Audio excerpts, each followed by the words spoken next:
gudoomiyaha degmada Beledweyne Maxamed Cusmaan Cabdi Khalaaf oo u waramay TV-ga bulshada ayaa sheegay in ciidamada dawladda iyo kuwa midowga Afrika howlgal ay ka sameeyeen deegaanka Luuqa Jelo ee duleedka magaalada Beledweyne lagu burburiyay bar kontarool oo al-shabaab ay lacagaha uga qaadaan gaadiidka u kala safra qaybo ka mid ah gobolada dalka. burburintii kooxdii al-shabaab meeshii ay ummadda ku dhabi jireen ay lacagta ku qaadi jireen dadka Soomaaliyeed ay ku cadaabi jireen oo ku ciqaabi jireen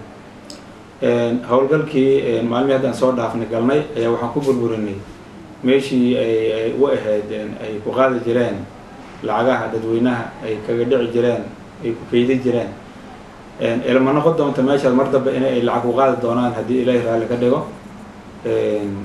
kooxdii ay argagixisada marka dadka Soomaaliyeed waxaan sheegaynaa meeshaasi iyo meelihii la midka ahay in la burburiyay ay dibdib ay u dhigi doon muxuu ahay meel dad lacag ay ugu baadaan ay ugu qaataan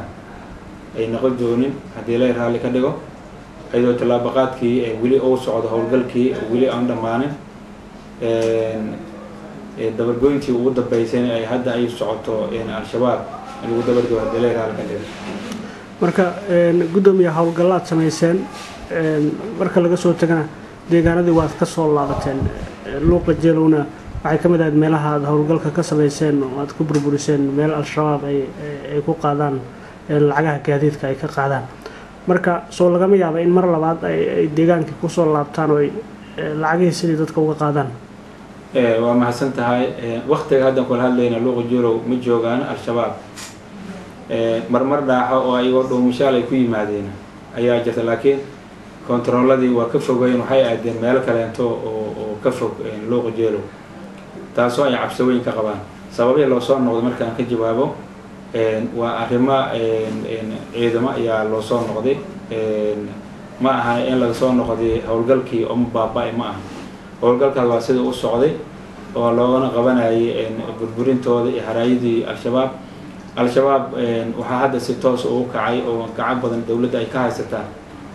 shacabkii reer Hiiraan ee gaaraha reer Beledweyne